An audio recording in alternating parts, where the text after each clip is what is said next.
What if the secrets of ancient civilizations are hidden in plain sight, etched into the stones of their most baffling creations? From towering pyramids to intricate temples, these structures stand as silent witnesses to a time when human ingenuity defied the limits of technology. How did they achieve such precision without the tools we rely on today? What secrets do these marvels still hold beneath their weathered surfaces? In this journey through 30 of the most awe-inspiring architectural wonders of antiquity, we'll uncover untold stories, explore theories that challenge our understanding of history, and dive into the mysteries that continue to baffle experts. These aren't just relics of the past, they're puzzles waiting to be solved, and their answers might just change the way we see our world, ready to unravel the enigmas of ancient engineering. Let's begin. The Great Pyramid of Giza stands as a testament to ancient ingenuity, a structure so precise and monumental that it continues to defy explanation. Built over 4,500 years ago, this colossal wonder aligns with astonishing accuracy to the cardinal points of the compass: north, south, east, and west. But its precision doesn't stop there. The pyramid's sides are oriented almost perfectly toward true north, with an error margin of just a fraction of a degree. How could a civilization without modern tools or technology achieve such exactitude? Some researchers believe the ancient Egyptians used the stars, particularly the constellation Orion, to guide their alignment. This celestial connection hints at a deep understanding of astronomy that was far ahead of its time. The construction itself is a marvel that baffles engineers even today. The pyramid is made up of approximately 2,300,000 stone blocks, each weighing an average of 2.5 tons. How were these massive stones transported and lifted into place? Theories range from elaborate ramp systems to the use of water channels to reduce friction. Yet, no single explanation fully accounts for the sheer scale and efficiency of the work. Inside, the pyramid's chambers add another layer of mystery. The king's chamber, the grand gallery, and the enigmatic air shafts have sparked endless debate. Were they designed for burial purposes, or do they serve a deeper, perhaps even symbolic, function? The absence of the pyramid's capstone only deepens the intrigue. Some suggest it was never completed, while others believe it held a symbolic or ritualistic significance that has been lost to time. What's clear is that the Great Pyramid of Giza is more than just a tomb. It's a cosmic blueprint, a structure that seems to bridge the earthly and the divine. As we marvel at its grandeur, we can't help but wonder what knowledge its builders possessed, and what secrets still lie hidden within its ancient stones. But the Great Pyramid is just the beginning. Another ancient wonder, equally shrouded in mystery, awaits our exploration: the enigmatic ruins of Puma Punku. How could a civilization with no known metal tools carve stones with such precision that they fit together like a puzzle? The answers might just rewrite history. Nestled in the rolling hills of the English countryside, Stonehenge stands as one of the most iconic and enigmatic monuments of the ancient world. This circular arrangement of towering stones has sparked centuries of debate and fascination. Built over 4,000 years ago, its origins remain shrouded in mystery, yet its purpose seems deeply tied to the heavens. The most striking feature of Stonehenge is its alignment with the solstices. During the summer solstice, the rising sun perfectly aligns with the heel stone, casting its rays directly into the heart of the monument. This alignment suggests that Stonehenge may have served as an ancient astronomical calendar, allowing its builders to track the changing seasons with remarkable precision. But how did a society with no written records or advanced tools achieve such a feat? The stones themselves are another puzzle. The largest of these megaliths, known as sarsens, weigh up to 25 tons each, while the smaller blue stones, some of which were transported from over 150 miles away, are no less impressive. How were these massive stones moved across such vast distances? Some theories propose the use of sledges, rollers, and even rafts along rivers, while others suggest that glacial movements might have played a role. The sheer effort required to transport and erect these stones speaks to the determination and ingenuity of its builders. As for its purpose, Stonehenge has been the subject of countless theories. Some believe it was a site for religious ceremonies, a place where ancient peoples gathered to honor their gods or ancestors. Others argue it may have been a center for healing, with the blue stones believed to possess medicinal properties. There's also speculation that it served as a burial ground, as human remains have been discovered nearby. What's undeniable is that Stonehenge held immense significance for the people who built it, a significance that continues to resonate today. Yet, as we marvel at this ancient wonder, another enigma beckons our attention. Far across the globe, in the highlands of Peru, lies the baffling site of Sacsayhuaman. How did its builders craft stone blocks so perfectly interlocked that even a razor blade can't slip between them? The answers might just redefine our understanding of ancient engineering and the civilizations that mastered it. High on the slopes of a remote volcanic island in the Pacific, the towering Moai of Easter Island stand as silent sentinels, their enigmatic gaze fixed on the horizon. These massive stone statues, some weighing as much as 80 tons and standing over 30 feet tall, are a testament to the ingenuity and determination of the Rapa Nui people. But how did a small, isolated community with limited resources carve, transport, and erect these colossal figures? The answer lies in the island's unique geology and the resourcefulness of its inhabitants. The Moai were carved from a single type of volcanic rock called tuff, found in the quarry of Rano Raraku. Using stone tools, the Rapa Nui sculptors painstakingly chiseled the statues directly into the rock face, freeing them from the quarry and then sliding them down the slopes using ropes and wooden sledges. Transporting these massive figures across the island is another feat that has puzzled researchers for decades. One theory suggests that the statues were moved in an upright position, rocked back and forth in a walking motion, while another proposes they were laid flat on wooden sledges and dragged across specially prepared roads. Both methods would have required immense coordination and effort, showcasing the Rapa Nui's remarkable engineering skills. Once at their destination, the Moai were erected on stone platforms called ahu, often facing inland to watch over the communities they were meant to protect.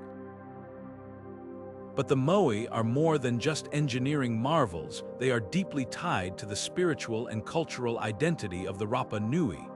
Believed to represent deified ancestors, the statues were thought to channel the spiritual power of those who came before, ensuring prosperity and protection for the living.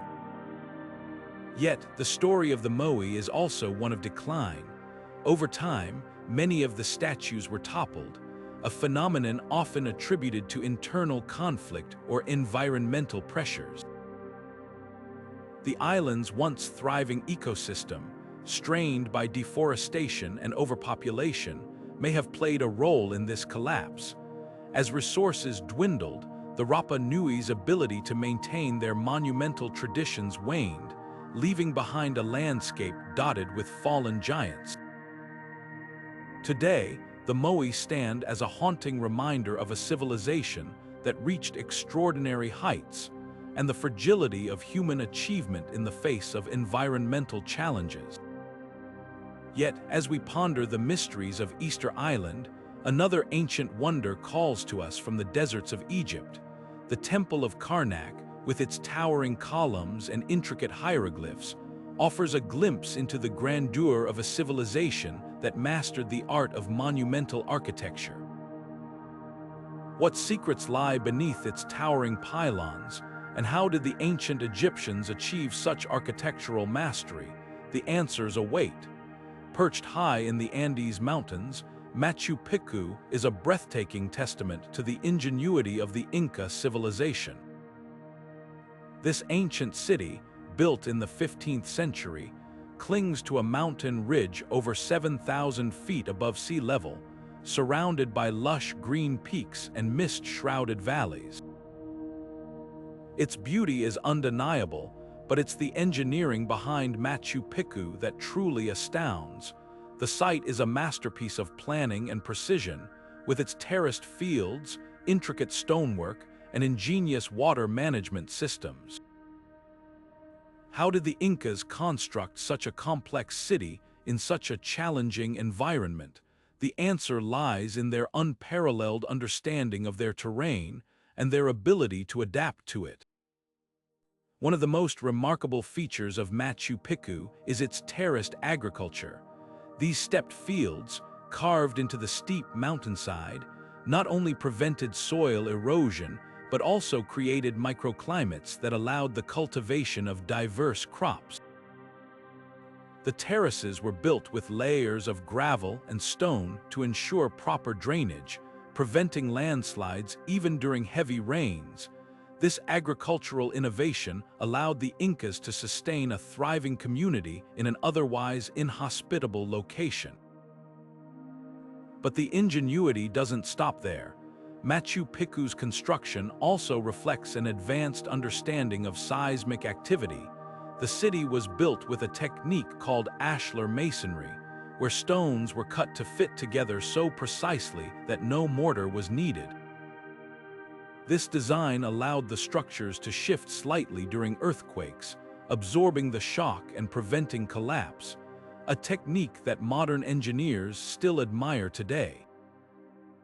The purpose of Machu Picchu has long been debated. Some scholars believe it was a royal estate for the Inca Emperor Pachacuti, a retreat from the bustling capital of Cusco. Others argue it was a religious sanctuary, a place of worship dedicated to the sun god Inti. The Intihuatana stone, a carved rock believed to have astronomical significance, supports this theory. It served as a solar clock, aligning with the sun during the equinoxes and solstices, marking sacred moments in the Inca calendar. Yet, despite its grandeur, Machu Picchu was abandoned just over a century after its construction.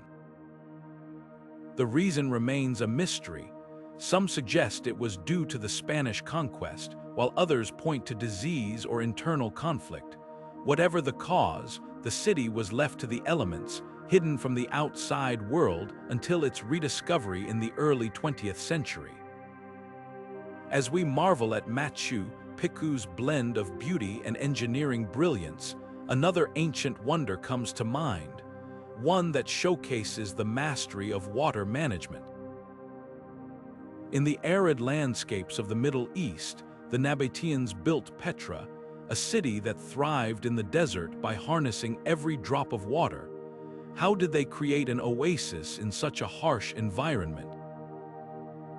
The answer lies in their extraordinary understanding of hydraulics and their ability to transform scarcity into abundance. Hidden beneath the bustling streets of modern Rome lies a network of ancient marvels that once brought life to the heart of an empire, the Roman aqueducts. These towering stone structures, stretching across valleys and through hills, were feats of engineering that showcased the Romans' mastery over their environment. Designed to transport water from distant sources to cities, the aqueducts were not just functional, they were symbols of Rome's power and ingenuity. But how did an ancient civilization with no modern technology manage to move water over such vast distances with such precision? The answer lies in their meticulous planning and innovative design. At their core, the aqueducts relied on gravity. engineers carefully calculated the slope of the terrain, ensuring a steady flow of water from highland springs to urban centers. Some aqueducts stretched for over 50 miles, with gradients as slight as 1 foot per mile, a testament to the Romans' ability to measure and manipulate the landscape with astonishing accuracy. The materials used in their construction were equally impressive. Concrete, a Roman invention, formed the backbone of these structures, while arches of stone provided both strength and elegance. These arches not only supported the weight of the aqueducts, but also allowed them to span valleys and rivers without collapsing under their own mass. The impact of the aqueducts on Roman society was profound. They supplied water to public baths, fountains, and private homes, transforming cities into hubs of hygiene and comfort.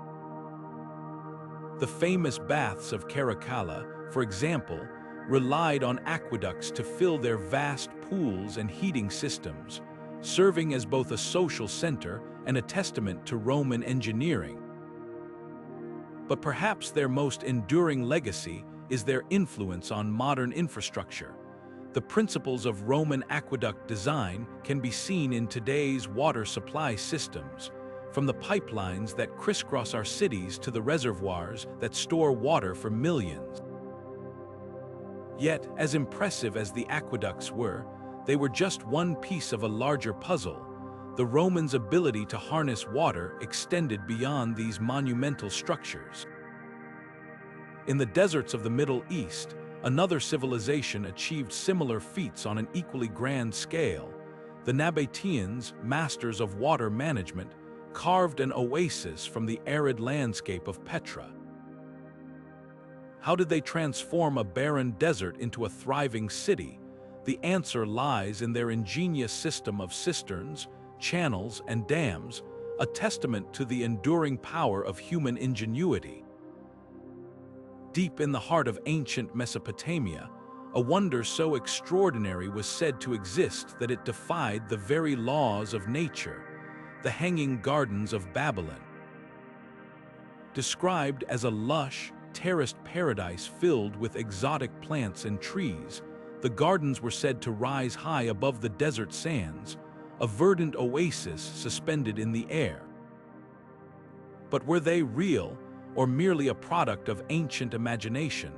This question has puzzled historians and archaeologists for centuries, and the answer remains as elusive as the gardens themselves. Ancient accounts paint a vivid picture of the gardens.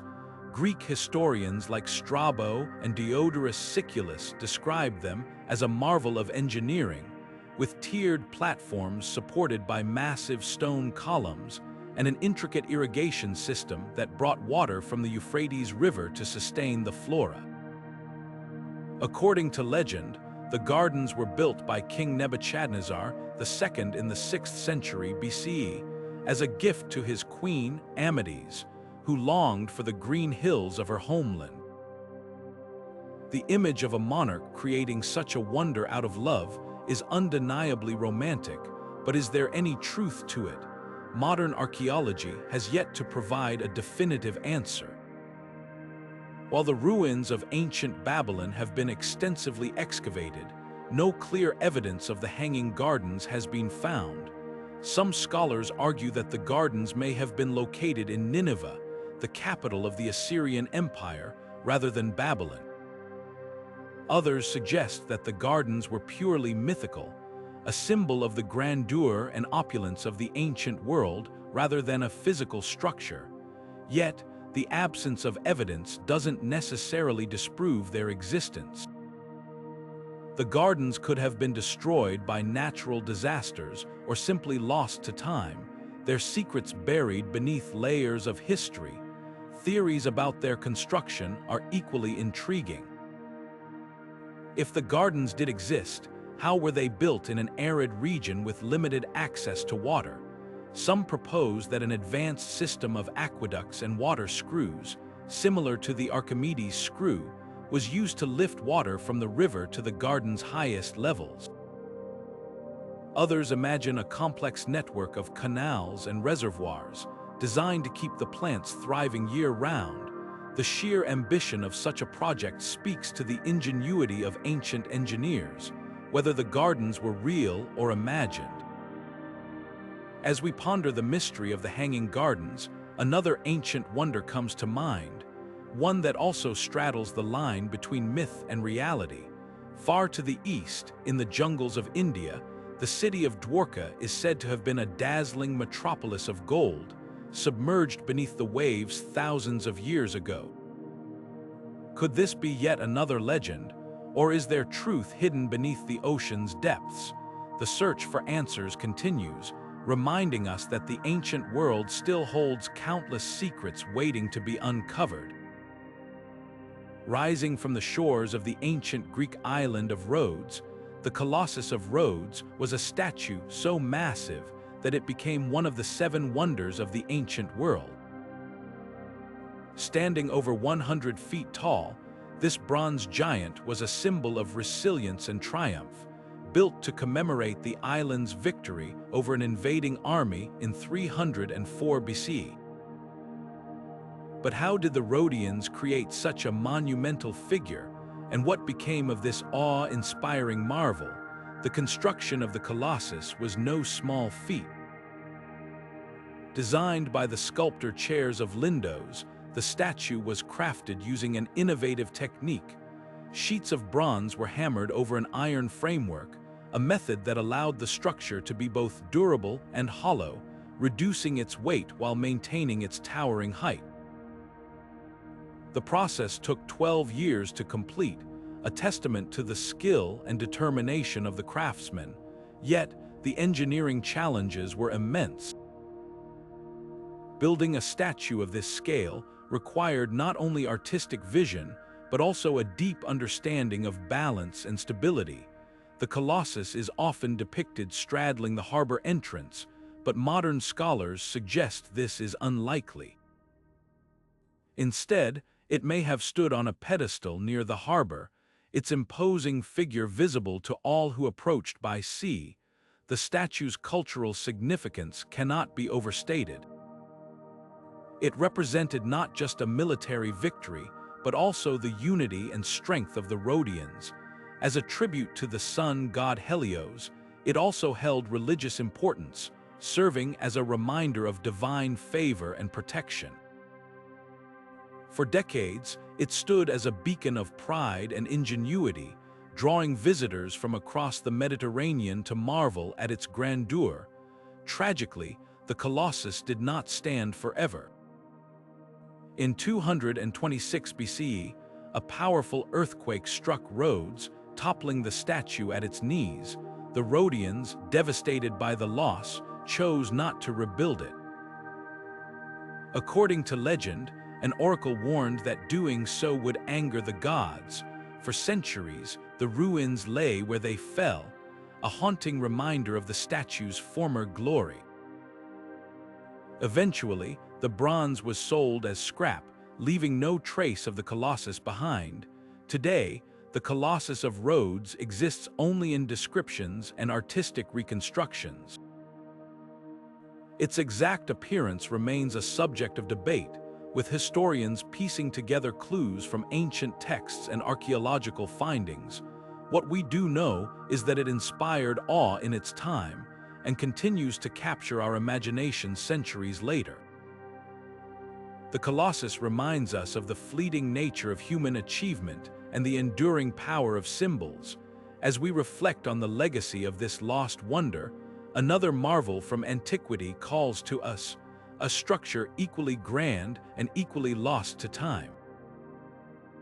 Far to the east, in the ancient city of Nineveh, the walls once stood as a testament to the might of the Assyrian Empire. How did these massive fortifications protect one of the greatest cities of the ancient world, and what secrets might they still hold beneath the sands? The answers await, revealing yet another chapter in the story of humanity's boundless creativity.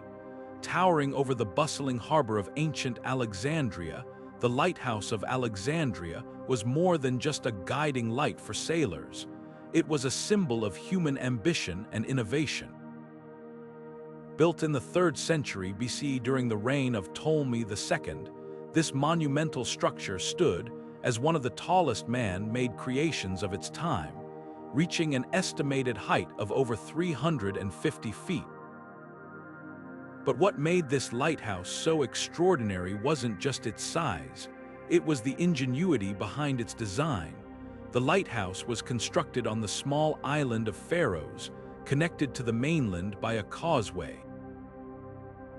Its design featured 3 distinct sections: a square base, an octagonal middle, and a cylindrical top. At its summit, a massive mirror or fire reflected sunlight during the day and projected flames at night, visible to ships up to 30 miles away. This ingenious system revolutionized maritime navigation, making the treacherous waters of the Mediterranean safer for trade and travel. But the lighthouse's durability was just as remarkable as its design. Built to withstand the elements, it endured earthquakes and storms for over 1,000 years. Scholars believe its resilience was due to a combination of materials and techniques. The foundation was laid on a bed of molten lead, creating a flexible base that could absorb seismic shocks. The stones used in its construction were bound together with a type of mortar that included a mixture of lime and volcanic ash, a precursor to modern concrete. These innovations allowed the lighthouse to stand firm long after many other ancient wonders had crumbled. Despite its strength, the lighthouse eventually succumbed to time and nature. A series of earthquakes between the 9th and 14th centuries gradually reduced the structure to ruins. By the 15th century, the once mighty beacon had disappeared entirely, its stones repurposed for other buildings. Today, all that remains are descriptions from ancient texts and a few underwater fragments discovered near the site. What's fascinating is how the Lighthouse of Alexandria continues to inspire.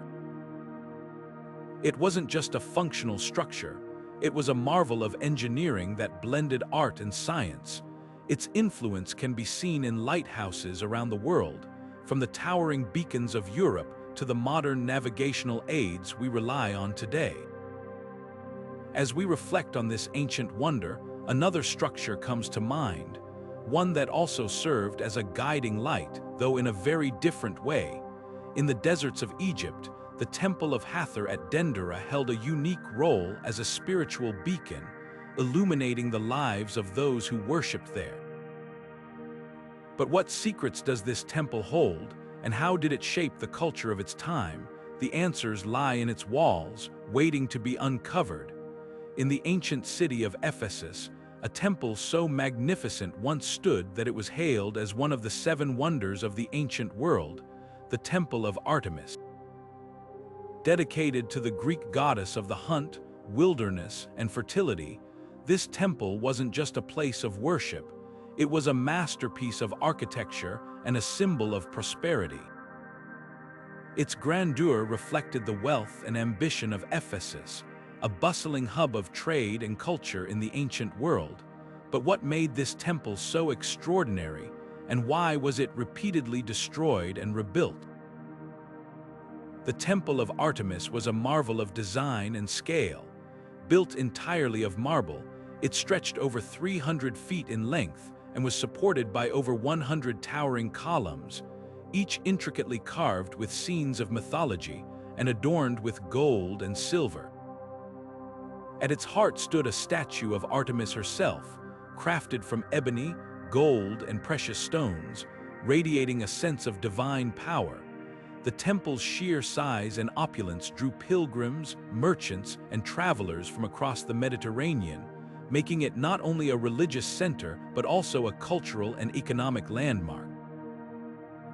Yet, the temple's history is marked by a series of dramatic rises and falls. Its first destruction came in the 7th century BCE, when it was burned to the ground by a man named Herostratus, who sought fame through infamy. Remarkably, the Ephesians rebuilt it, only for it to be destroyed again centuries later by the Goths during a raid. Each time, the temple rose from its ashes, a testament to the resilience and devotion of its people. The final blow came with the spread of Christianity, when the temple was dismantled and repurposed, its stones used to construct other buildings. Today, only a single column remains, a poignant reminder of its former glory. The Temple of Artemis also played a crucial role in the ancient world's trade networks. Ephesus, located at the crossroads of major land and sea routes, thrived as a commercial center, and the temple became a repository of wealth. Pilgrims and merchants alike brought offerings and traded goods, enriching the city and solidifying its status as a cultural melting pot. The temple's influence extended beyond religion, shaping the identity of Ephesus as a city of art, commerce, and innovation. As we reflect on the legacy of the Temple of Artemis, another ancient temple comes to mind, one that also stood as a beacon of spiritual and cultural significance. In the heart of the Nile Valley, the Temple of Karnak rises with its towering columns and sacred lakes, a testament to the architectural genius of ancient Egypt.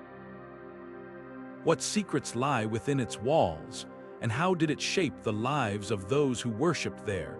The answers await, revealing yet another chapter in humanity's quest to connect with the divine. Deep in the lush jungles of Cambodia, Angkor Wat rises as a testament to the grandeur of the Khmer Empire, a structure so vast and intricate that it defies the imagination. Built in the 12th century by King Sacsayhuaman II, this sprawling temple complex was originally dedicated to the Hindu god Vishnu, reflecting the spiritual and cultural richness of its time. But Angkor Wat is more than just a temple.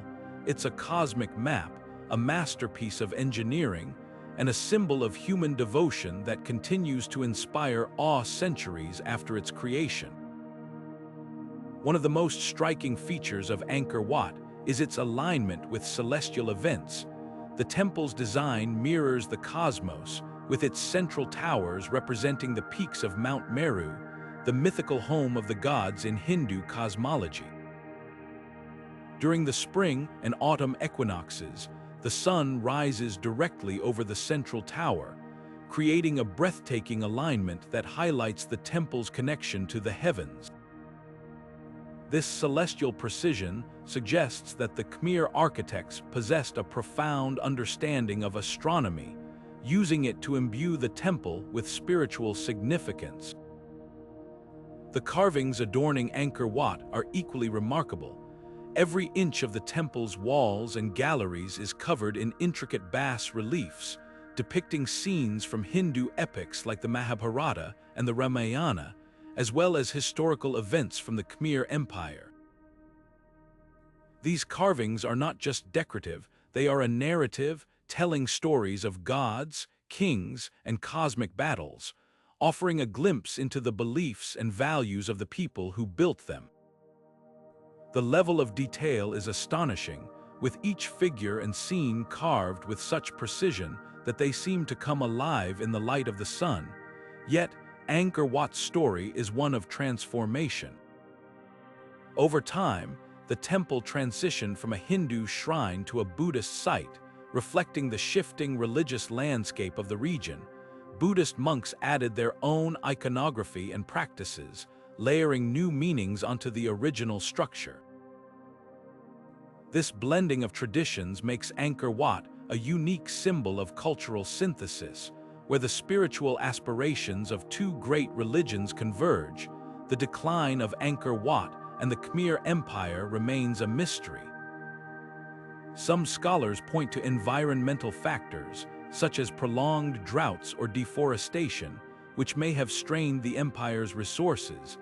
Others suggest that political instability or shifts in trade routes contributed to its downfall. What's clear is that the temple was gradually abandoned, reclaimed by the jungle, until its rediscovery by European explorers in the 19th century. One of the most fascinating aspects of Angkor Wat is its advanced water management system. The temple is surrounded by a massive moat, not just for defense, but also as part of a sophisticated network of canals, reservoirs, and irrigation channels. These systems allowed the Khmer to control water flow, preventing floods during the monsoon season and storing water for the dry months. This engineering marvel supported both the temple's construction and the surrounding agricultural communities, showcasing the Khmer's ability to harmonize with their environment. As we marvel at Angkor Wat's blend of art, science, and spirituality, another ancient wonder comes to mind, one that also reflects the interplay of cultures and faiths.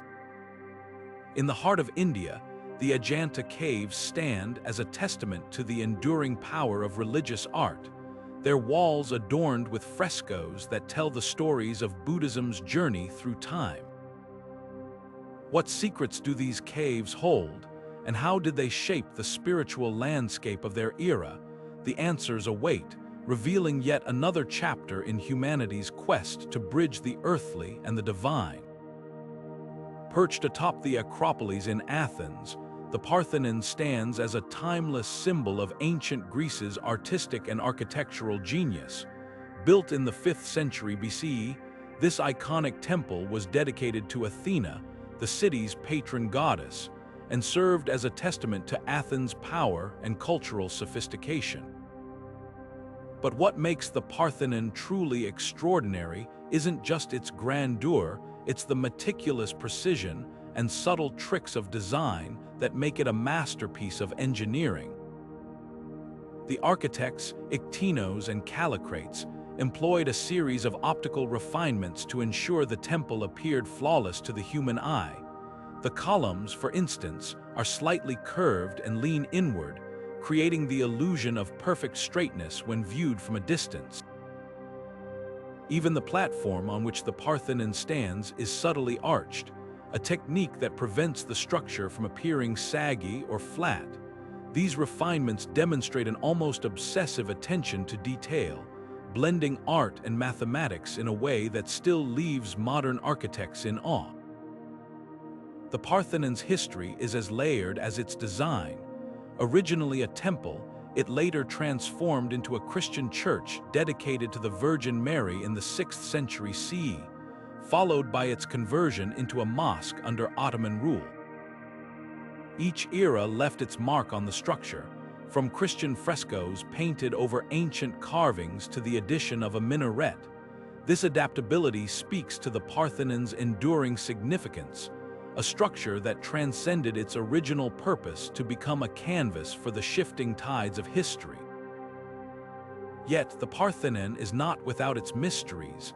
Many of its original sculptures, including the famous Elgin marbles, were removed in the early 19th century and now reside in the British Museum.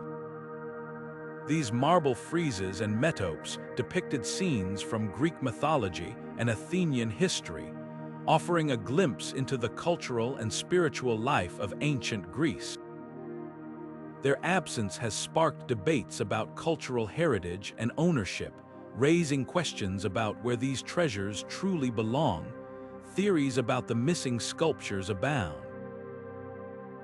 Some suggest they were damaged or destroyed over centuries of conflict and natural disasters, while others believe they were deliberately removed or repurposed by later occupants. Whatever the truth, the Parthenon's incomplete state serves as a poignant reminder of the passage of time and the fragility of human achievement. As we contemplate the Parthenon's legacy, another ancient marvel comes to mind, one that also bears the marks of multiple cultures and histories. In the heart of Istanbul, the Hagia Sophia stands as a testament to the interplay of empires and faiths, its domed silhouette a symbol of the enduring power of architecture to bridge divides. What secrets does this monumental structure hold, and how did it shape the course of history? The answers await, revealing yet another chapter in humanity's quest to build monuments that transcend time and belief. In the year 1974, farmers digging a well in the Shaanxi province of China stumbled upon one of the most astonishing archaeological discoveries of the 20th century, the Terracotta Army. Buried for over 2,000 years, this vast collection of life-sized clay soldiers was crafted to protect Qin Shi Huang, the first emperor of China, in the afterlife. The sheer scale of the discovery is staggering. Over 8,000 soldiers, along with hundreds of horses and chariots, stand in battle formation, each one a unique masterpiece of artistry and craftsmanship. But why did an emperor go to such extraordinary lengths to create an army of clay? The answer lies in the ancient belief that the afterlife mirrored the world of the living, and Qin Shi Huang intended to rule both realms with the same authority and power. What makes the Terracotta Army even more remarkable is the individuality of each statue. No two soldiers are alike. Each has distinct facial features, hairstyles, and expressions, as if they were modeled after real people. Some historians suggest that the craftsmen may have used actual soldiers as inspiration, immortalizing their likenesses in clay. The level of detail is astonishing, from the intricate armor patterns to the delicate stitching on their boots. Even the horses, with their muscular forms and alert postures, seem ready to spring into action.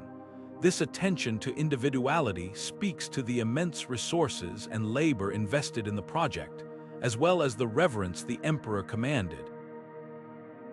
Yet the Terracotta Army is just the tip of the iceberg.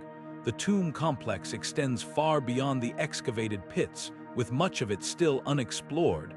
Ancient texts describe a subterranean palace filled with treasures, rivers of mercury, and traps designed to deter intruders.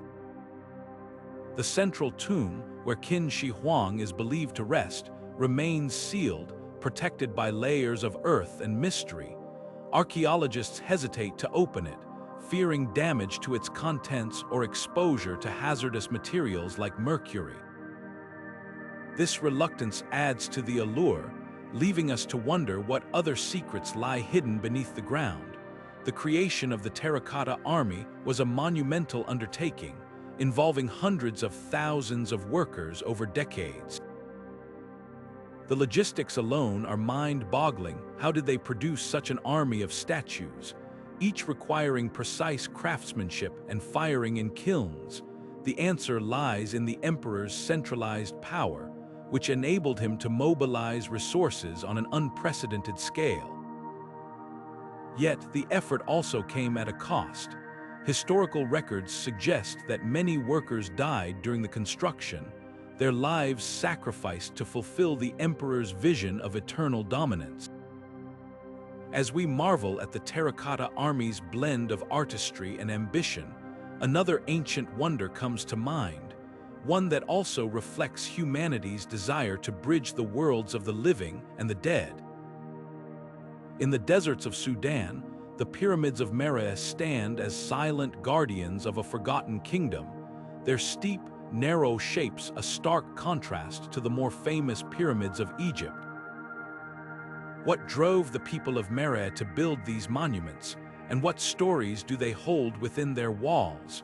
The answers may lie in the sands, waiting to be uncovered. Etched into the arid plains of southern Peru, the Nazca Lines stretch across the desert like a giant, open-air canvas. These enormous geoglyphs, some measuring over 1,000 feet long, depict animals, plants, and geometric shapes, their precise forms visible only from the air. Created by the Nazca culture between 500 BC and 500 CE, these lines have puzzled archaeologists and historians for decades. How did an ancient civilization without the ability to fly create such intricate designs, and what purpose did they serve? The answers may lie in the ingenuity of the Nazca people and their profound connection to the land and sky. The process of creating the Nazca Lines is as fascinating as the designs themselves. The Nazca used simple tools to remove the reddish-brown iron oxide-coated pebbles that cover the desert surface, revealing the lighter-colored soil beneath. This contrast creates the striking lines and shapes we see today. The precision of their work is remarkable. Designs were first outlined on a smaller scale, then scaled up using a grid system, ensuring accuracy across vast distances. Despite their simplicity, these techniques required meticulous planning and coordination, showcasing the Nazca's deep understanding of geometry and spatial organization. One of the most enduring mysteries of the Nazca Lines is their purpose. Some researchers believe they served an astronomical function, aligning with celestial events such as solstices or the positions of stars. The lines may have acted as a giant calendar, helping the Nazca track the seasons and plan agricultural activities. Others argue that they were part of religious rituals, pathways for ceremonial processions that honored deities or invoked rain in this dry landscape. The depiction of animals, such as the hummingbird, spider, and monkey, might have symbolized spiritual connections to nature, reflecting the Nazca's belief in the sacredness of the earth and sky. The fact that the lines are best viewed from above has fueled countless theories, including those involving extraterrestrial intervention. However, most scholars dismiss this idea, pointing instead to the Nazca's ability to create these designs from ground level using their grid system. The lines may have been intended for the gods, visible only to them from their celestial vantage point. This spiritual interpretation adds another layer of meaning to these enigmatic creations, suggesting that the Nazca Lines were not just practical tools, but also expressions of faith and reverence. As we contemplate the mystery of the Nazca Lines, another ancient artwork comes to mind, one that also holds secrets visible only from a specific perspective. In the highlands of Bolivia, the Sacsayhuaman lines stretch across the Altiplano, forming a vast network of straight paths that crisscross the landscape.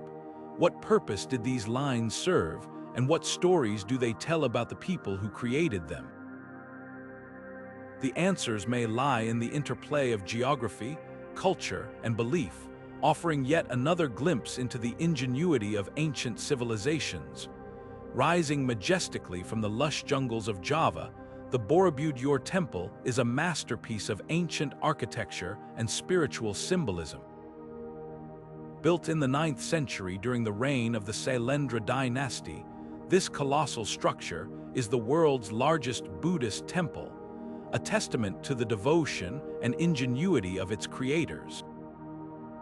But Borobudur is more than just a temple. It's a three-dimensional map of the Buddhist cosmos, a place where art, religion, and philosophy converge in a breathtaking display of human creativity. The temple's design is a marvel of precision and symbolism. Its 9 stacked platforms, 6 square and 3 circular, form a giant mandala, representing the journey from the earthly realm to enlightenment. Pilgrims would ascend through these levels, following a path that mirrors the spiritual progression described in Buddhist teachings. The lower levels are adorned with over 2,600 intricately carved relief panels, each depicting scenes from the life of the Buddha, Jataka tales, and moral lessons for the faithful.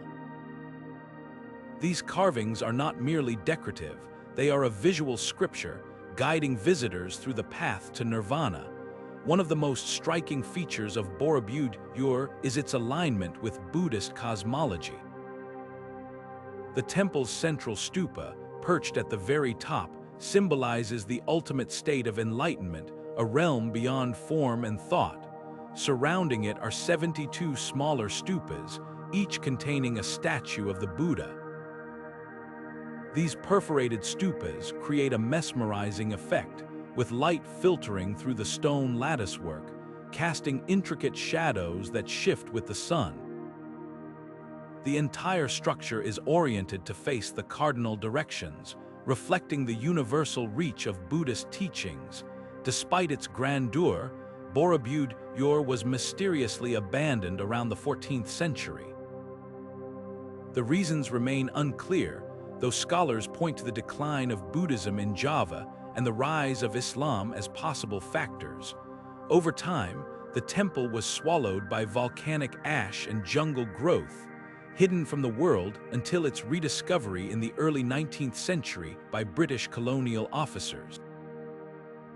The restoration efforts that followed were monumental, involving decades of painstaking work to uncover and preserve this architectural treasure. Today, Borobudur stands as a symbol of Indonesia's rich cultural heritage and a testament to the enduring power of spiritual art. Its intricate reliefs, celestial alignments, and profound symbolism continue to inspire awe, drawing pilgrims and scholars alike. Yet, as we marvel at its beauty, another ancient marvel calls to us, one that also embodies the deep spiritual beliefs of its creators. In the heart of Tibet, the Potala Palace rises as a testament to Buddhist devotion, its towering walls and sacred halls a reflection of the quest for enlightenment. What secrets does this monumental structure hold, and how does it mirror the spiritual journey of those who built it? The answers await, revealing yet another chapter in humanity's timeless quest for meaning. Carved into the rose-red cliffs of southern Jordan, the treasury of Petra stands as one of the most iconic and enigmatic structures of the ancient world. Known locally as Al-Khazne, this breathtaking facade rises over 130 feet high, its intricate columns, statues, and reliefs glowing in the warm hues of the sandstone. But the treasury is more than just a stunning visual spectacle. It's a testament to the ingenuity of the Nabateans, a nomadic people who transformed their desert stronghold into a thriving center of trade and culture.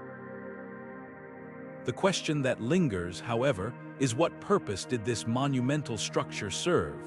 The Nabateans, masters of rock-cut architecture, carved the treasury directly into the cliff face, a feat that required not only extraordinary skill, but also an intimate understanding of the stone's properties.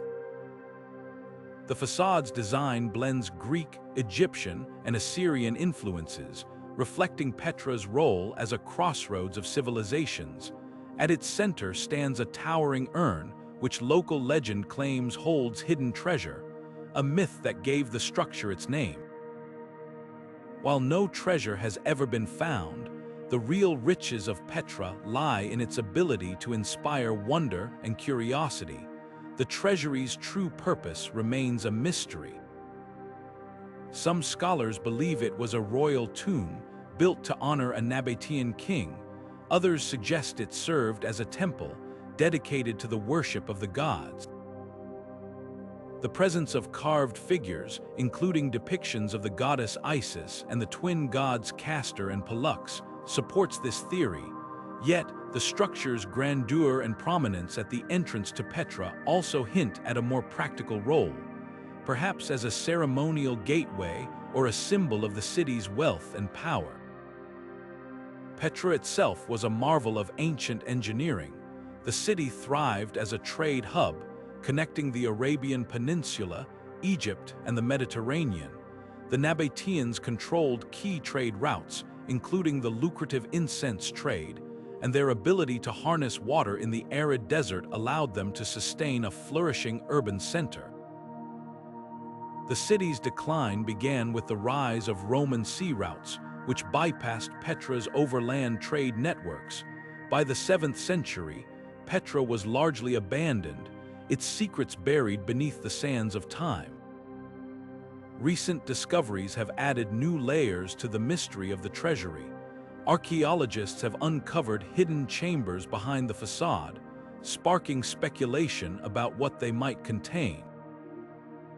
Could these rooms hold artifacts, documents, or even the remains of Nabatean royalty, the answers remain tantalizingly out of reach as excavation efforts continue to uncover the secrets of this ancient wonder.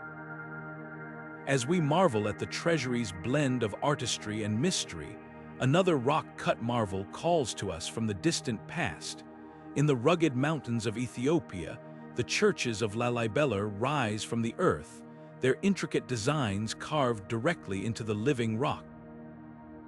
What drove the people of Lalibela to create such extraordinary structures, and what spiritual significance do they hold? The answers await, offering yet another glimpse into humanity's endless quest to shape the world around us. Deep in the heart of Mexico's Yucatan Peninsula, the ancient city of Chichen Itza rises as a testament to the ingenuity and spiritual depth of the Maya civilization. At its center stands El Castillo, the iconic stepped pyramid that dominates the landscape. This structure isn't just a marvel of architecture, it's a celestial calendar carved in stone, a monument that bridges the earthly and the divine. Built around the 9th century CE, El Castillo is a masterpiece of precision, designed to align with the movements of the sun and stars in ways that continue to astonish modern observers. One of the most striking features of El Castillo is its alignment with the equinoxes. Twice a year, during the spring and autumn equinoxes, the setting sun casts shadows along the pyramid's northern staircase, creating the illusion of a serpent slithering down the steps. This phenomenon is no accident. It's a deliberate design feature symbolizing Kukulkan, the feathered serpent deity central to Maya cosmology. The serpent's descent is a visual representation of the god's return to Earth, a moment that would have held profound spiritual significance for the Maya. This alignment demonstrates their advanced understanding of astronomy, allowing them to mark the passage of time with breathtaking accuracy. But the pyramid's wonders don't end with its celestial connections. El Castillo also possesses remarkable acoustic properties. A clap or shout at the base of the pyramid produces an echo that sounds eerily like the chirp of the sacred Quetzal bird, a creature revered by the Maya. Some researchers believe this effect was intentional, designed to amplify the sounds of rituals and ceremonies, creating an immersive spiritual experience for those gathered below. These acoustic features highlight the Maya's sophisticated understanding of sound and its role in religious practices, blending science and spirituality in ways that still resonate today. The construction of El Castillo itself is a feat of engineering. The pyramid is built in 9 tiers, representing the 9 levels of the underworld in Maya belief. Each side has 91 steps, totaling 364 when combined with the platform at the top, which represents the final step and brings the count to 365, the number of days in a solar year. This numerical harmony reflects the Maya's deep connection to the cycles of nature and their ability to encode complex ideas into their architecture. Despite its grandeur, Chichen Itza's decline remains a mystery. By the 13th century, the city was largely abandoned, its people dispersed, and its structures left to the elements. Some theories suggest environmental factors, such as prolonged droughts, played a role, while others point to political upheaval or shifts in trade routes.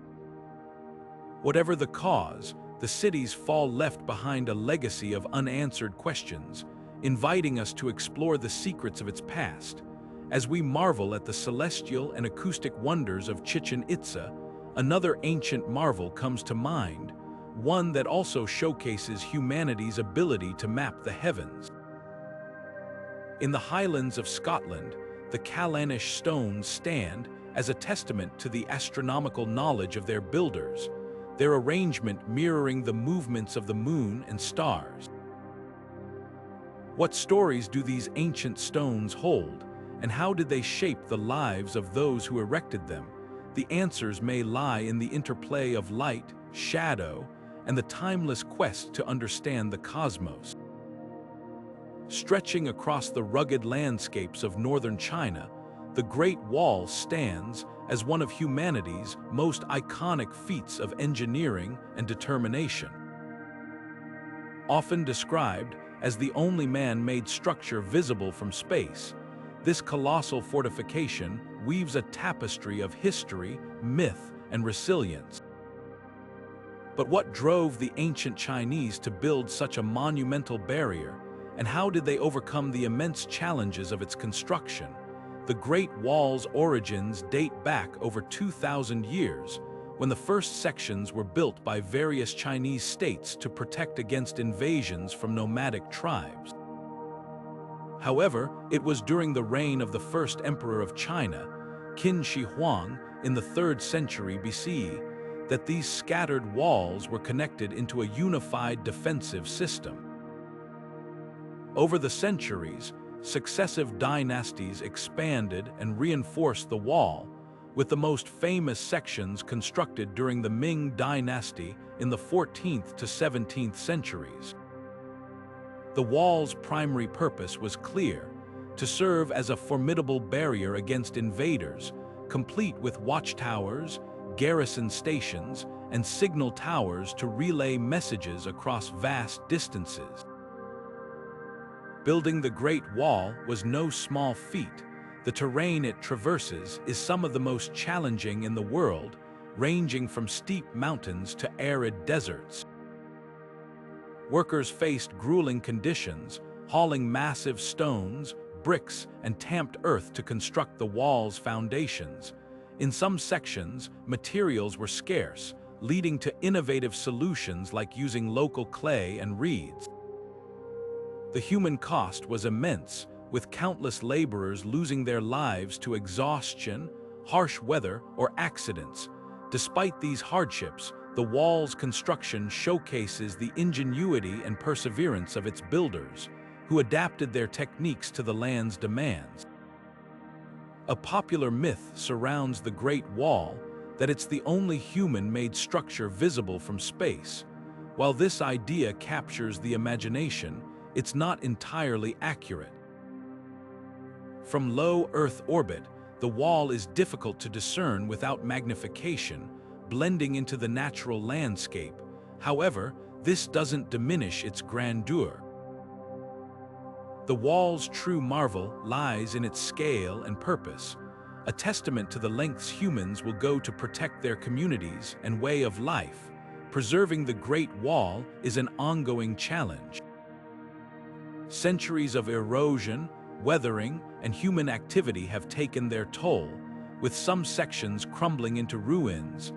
Efforts to restore and protect the wall have intensified in recent decades, with both local and international organizations working to safeguard this cultural treasure. These initiatives aim not only to repair the physical structure, but also to educate the public about its historical significance, ensuring that future generations can appreciate its legacy. As we reflect on the Great Wall's enduring strength, another ancient defensive marvel comes to mind, one that also stands as a symbol of human resilience and ingenuity. In the Highlands of Scotland, Hadrian's Wall stretches across the landscape, a Roman-built barrier designed to protect the empire's northern frontier. What stories does this lesser-known wall hold, and how does it compare to its Chinese counterpart? The answers await, offering yet another glimpse into humanity's timeless quest to secure its borders and shape its destiny.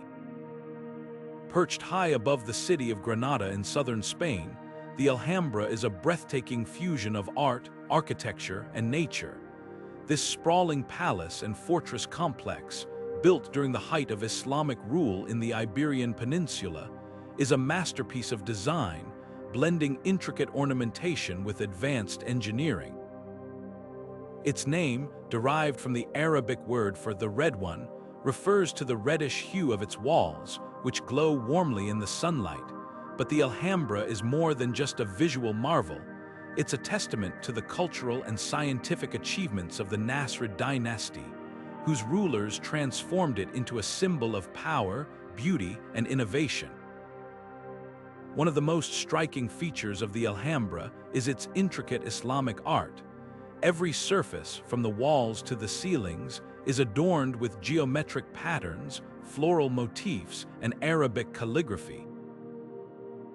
These designs are not merely decorative, they carry deep symbolic meaning, reflecting themes of unity, infinity, and the divine. The famous phrase, "Only God is victorious," is repeated throughout the complex, a reminder of the spiritual foundation of its creators. The Hall of the Ambassadors, with its ornate stucco work and star-patterned wooden ceiling, is a prime example of this artistry, designed to inspire awe and reverence in all who entered. The Alhambra's engineering is equally impressive. Its architects mastered the challenges of building on a steep hillside, creating a complex system of terraces, courtyards, and water features that harmonize with the natural landscape. The Nasrids were renowned for their hydraulic engineering, and the Alhambra showcases this expertise in its elaborate water systems. Fountains, channels, and pools are strategically placed throughout the complex, not only providing practical benefits like cooling and irrigation, but also enhancing its aesthetic appeal. The Court of the Lions, with its central fountain supported by 12 marble lions, is a perfect example of this blend of function and beauty.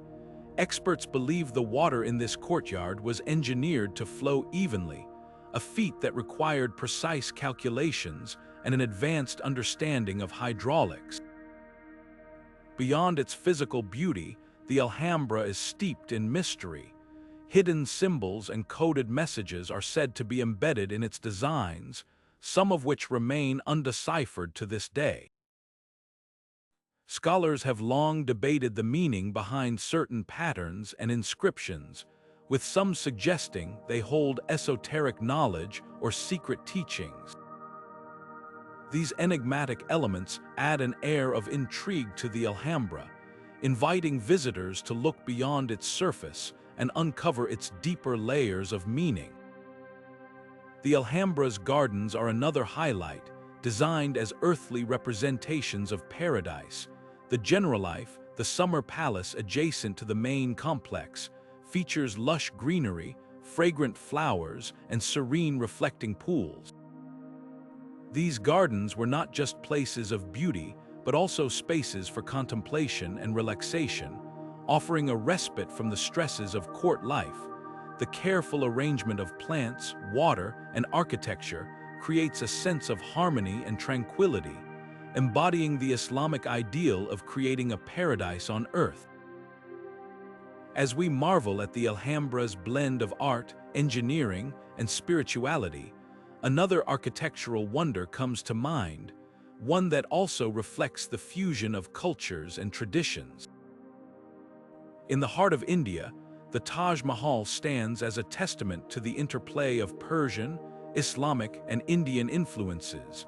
Its white marble facade and intricate inlay work a symbol of love and devotion.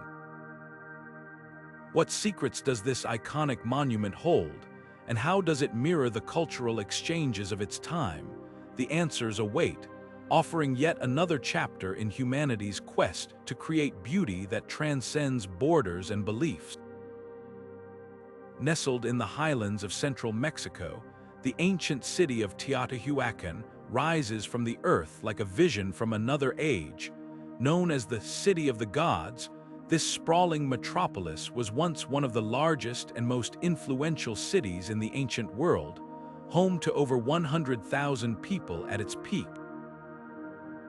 Yet, despite its grandeur, Teotihuacan remains shrouded in mystery. Who built this magnificent city? What purpose did its towering pyramid serve? And why was it abandoned centuries before the rise of the Aztecs, who later revered it as a sacred site? At the heart of Teotihuacan lies the Avenue of the Dead, a central thoroughfare flanked by monumental structures, including the Pyramid of the Sun and the Pyramid of the Moon. The Pyramid of the Sun, the third largest pyramid in the world, dominates the landscape, its massive stone blocks rising over 200 feet into the sky. The precision of its construction is astounding. Its base aligns almost perfectly with the cardinal directions, and its dimensions reflect advanced knowledge of geometry and astronomy. Some researchers believe the pyramid's alignment with celestial events, such as the sun's zenith passage, played a key role in its design, suggesting that it served as both a religious and astronomical center. The Pyramid of the Moon, though smaller, is no less impressive. Positioned at the northern end of the Avenue of the Dead, it mirrors the contours of the nearby Cerro Gordo mountain, creating a symbolic connection between earth and sky. Excavations around the pyramid have revealed evidence of ritual sacrifices, including human remains and offerings of jade and obsidian, hinting at its role as a site of spiritual significance. Together, these pyramids form the core of a city that was meticulously planned, with its streets, temples, and residential complexes arranged in a grid-like pattern that reflects a deep understanding of urban design. Yet, the origins of Teotihuacan's builders remain one of the greatest enigmas in archaeology. Unlike other ancient civilizations, the people of Teotihuacan left behind no written records, leaving scholars to piece together their story from artifacts, murals, and the city's layout.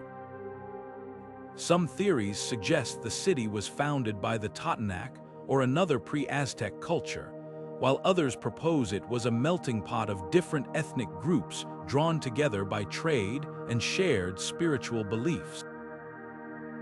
The murals that adorn Teotihuacan's walls offer glimpses into its vibrant culture, depicting gods, rituals, and scenes of daily life, but they raise as many questions as they answer.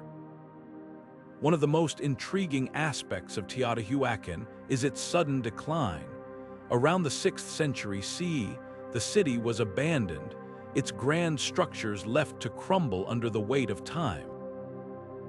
Theories about its fall range from internal unrest and environmental changes to invasions by outside forces, but no single explanation fully accounts for its collapse.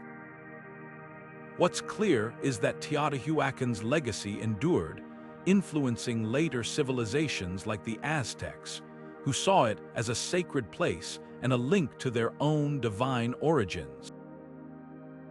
As we unravel the mysteries of Teotihuacan, another ancient city with equally enigmatic origins comes to mind. Far to the south, in the jungles of Guatemala, the ruins of Tikal stand as a testament to the ingenuity of the Maya civilization. What drove the Maya to build such a vast and complex city, and how did it shape the course of their history? The answers may lie hidden beneath the canopy, waiting to be discovered. The Temple of Karnak, an architectural masterpiece on the banks of the Nile, stands as a testament to the grandeur and spiritual depth of ancient Egypt. Unlike any other temple complex in the world, Karnak was not built in a single era, but evolved over more than 2,000 years, with each pharaoh adding their own touch to its sprawling layout. At its heart lies the Great Hypostyle Hall, a forest of towering columns that seems to defy both time and gravity. 134 columns rise like stone giants, some reaching nearly 70 feet high, their surfaces intricately carved with hieroglyphs and scenes of gods and pharaohs. Walking through this hall feels like stepping into a sacred grove, where the air hums with the echoes of ancient rituals and prayers. What makes Karnak truly remarkable is its alignment with the Nile, a deliberate choice that reflects the Egyptians' deep reverence for the river. The temple's main axis is oriented east to west, mirroring the path of the sun, while its secondary axis aligns with the Nile's flow. This dual alignment symbolizes the interconnectedness of the natural and divine worlds, a theme central to Egyptian religion. The temple was not just a place of worship, it was a cosmic map, a space where the earthly and the celestial converged. The sacred lake within the complex, used for purification rituals, further underscores this connection, its waters reflecting the sky above like a mirror to the heavens. The construction of Karnak is a mystery that continues to intrigue experts. How did the Egyptians, with their limited technology, manage to quarry, transport, and erect such massive stones? Some theories suggest they used a combination of sledges, ramps, and sheer manpower, while others propose the use of canals to float the stones from quarries to the site. The precision of the temple's alignment and the sheer scale of its architecture speak to an extraordinary level of planning and coordination, leaving modern engineers in awe. Yet, Karnak's significance goes beyond its physical structure.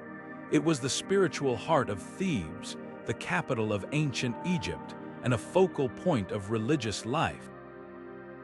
The temple was dedicated to Amun-Ra, the king of the gods, and served as a stage for elaborate festivals and ceremonies.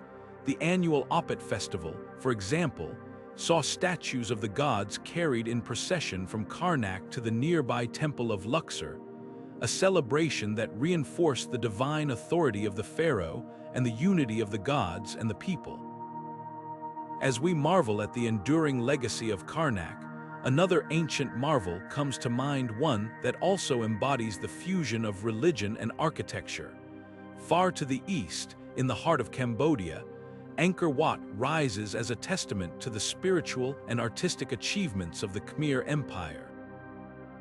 How did this temple mirror the cosmos, and what secrets does it hold within its walls?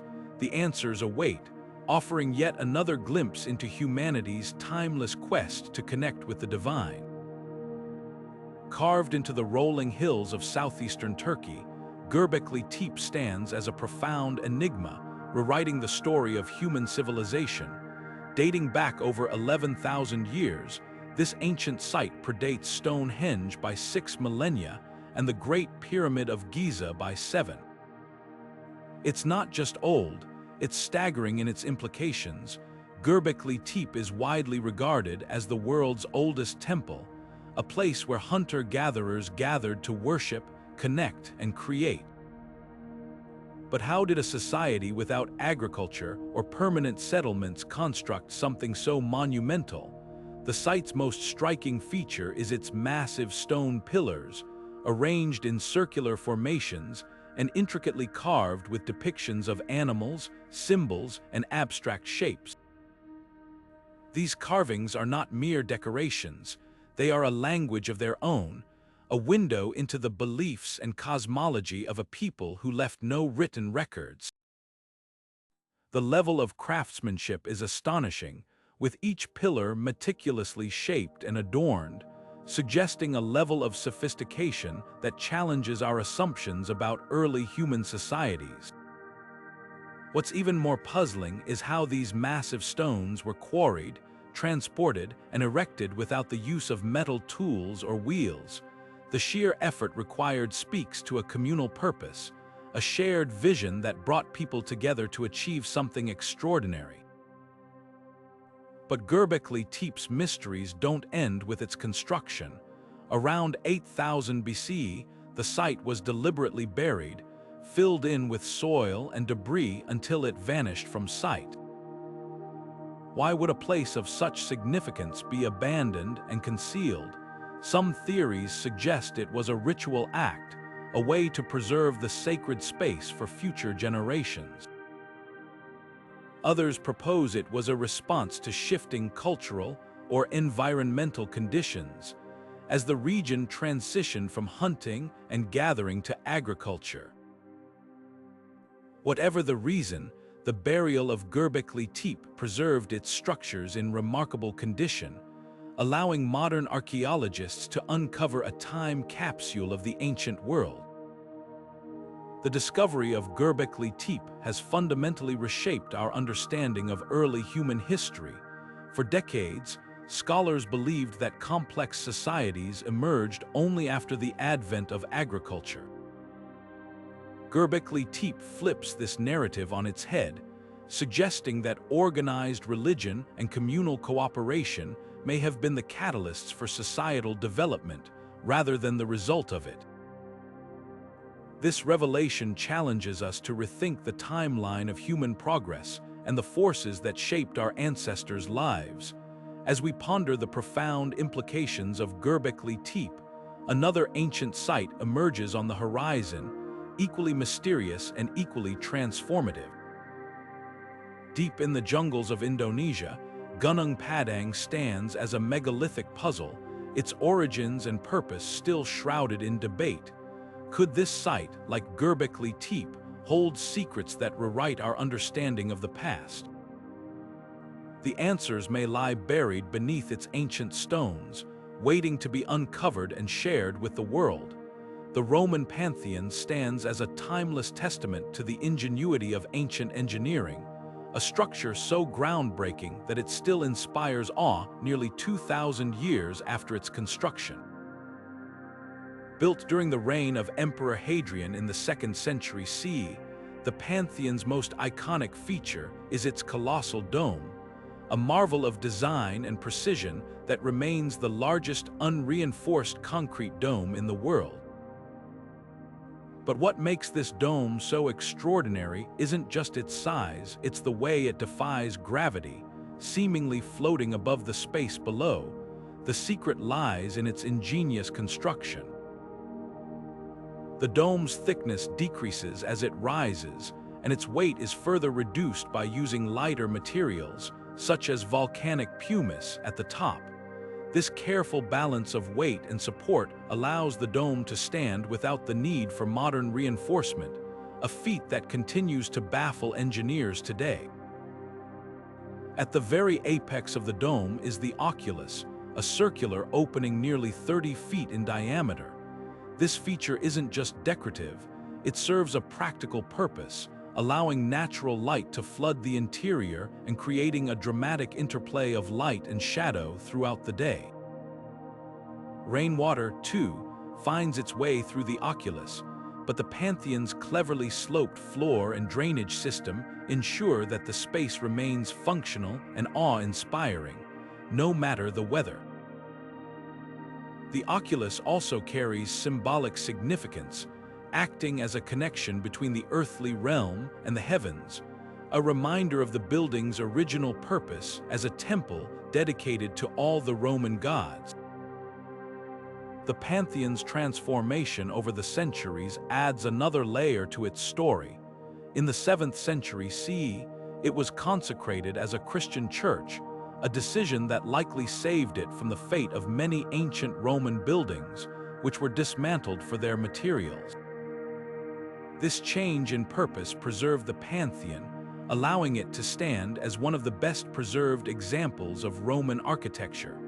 Its survival also offers a glimpse into the adaptability of ancient structures, their ability to evolve and remain relevant across different eras and cultures. One of the most enduring mysteries of the Pantheon is its perfect proportions. The height of the dome from the floor to the oculus is exactly equal to the diameter of the rotunda, creating a perfect sphere within the building's design. This harmony of form and function reflects the Romans' deep understanding of geometry and their belief in the mathematical principles that underpin the universe. Scholars have long debated how the architects achieved such precision, with some suggesting they used advanced surveying tools or relied on knowledge passed down from earlier civilizations. Whatever the method, the result is a masterpiece that continues to captivate architects, historians, and visitors alike. The materials used in the Pantheon's construction also tell a story of innovation. Roman concrete, a blend of lime, volcanic ash, and small stones, was a revolutionary material that allowed for the creation of large, durable structures. Unlike modern concrete, which can crack and degrade over time, Roman concrete has proven remarkably resilient, withstanding centuries of wear and environmental stress. This durability has led some experts to argue that modern construction could learn from ancient techniques, blending the wisdom of the past with the technology of the present. As we marvel at the Pantheon's blend of beauty and engineering, another ancient wonder comes to mind, one that also showcases the brilliance of early architectural innovation. In the heart of India, the Ajanta caves stand as a testament to the artistry and ingenuity of their creators. Carved directly into rock faces, these caves are adorned with intricate sculptures and vibrant frescoes, offering a glimpse into the spiritual and artistic achievements of ancient India. What drove these craftsmen to create such a breathtaking sanctuary, and how did they achieve such precision in their work? The answers may lie in the interplay of faith, skill, and a deep connection to the natural world, reminding us once again of humanity's enduring quest to create spaces that inspire and uplift. Rising dramatically from the lush jungles of Sri Lanka, the Sigiriya rock fortress is a breathtaking blend of natural wonder and human ingenuity. Perched atop a massive granite outcrop nearly 600 feet high, this ancient site is a testament to the vision and ambition of King Kashyapa, who transformed the rock into a fortified palace in the 5th century CE. Its name, Sigiriya, translates to Lion Rock, a nod to the massive lion-shaped gateway that once greeted visitors at its entrance. Today, only the lion's massive paws remain, but they hint at the grandeur that once defined this extraordinary site. Sigiriya's rock-cut architecture is a marvel in itself. The fortress was designed to be both a palace and a stronghold, with its elevated position offering a commanding view of the surrounding landscape. The climb to the summit is a journey through layers of history, passing through terraced gardens, ornate staircases, and intricate water systems. The fortress's defensive features are equally impressive, with moats, ramparts, and strategically placed guard posts ensuring its inaccessibility to invaders. Yet, despite its formidable design, Sigiriya was more than just a military stronghold. It was a place of beauty and artistry, a reflection of the king's desire to create a paradise on earth. One of the most captivating features of Sigiriya is its famous frescoes, painted on a sheltered rock face known as the Mirror Wall. These vibrant paintings depict celestial maidens, their graceful forms and intricate details showcasing the skill of the artists who created them. The frescoes are believed to represent apsaras, or heavenly nymphs, and their presence adds an air of mysticism to the fortress. The Mirror Wall, polished to a high sheen, was once covered in inscriptions and poems left by visitors over the centuries, offering a glimpse into the thoughts and emotions of those who marveled at this ancient wonder. Sigiriya's water gardens are another highlight, a testament to the advanced engineering and aesthetic sensibilities of its creators. These gardens, located at the base of the rock, feature a complex network of pools, fountains, and channels that still function today. The precision of their design is astonishing, with water flowing through underground conduits and surface channels to create a serene and harmonious environment. These gardens were not just decorative, they served practical purposes, providing water for the palace and creating a cooling effect in the tropical climate. Despite its grandeur, Sigiriya's time as a royal residence was short-lived. After King Kashyapa's death, the fortress was abandoned, its walls left to the elements and its legacy fading into legend. Theories about its abandonment range from political upheaval to the site's impracticality, as a long-term capital. Whatever the reason, Sigiria's decline only adds to its mystique, leaving us to wonder about the lives of those who once called it home. As we reflect on the majesty of Sigiriya, another fortress with a striking location comes to mind. High in the mountains of Ethiopia, the rock-hewn churches of Lalibela stand as a testament to faith and ingenuity, their construction mirroring the natural landscape in ways that defy explanation. What drove their creators to carve these sacred spaces directly into the earth, and what secrets do they hold within their walls? The answers may lie in the interplay of devotion, artistry, and the timeless desire to connect with the divine.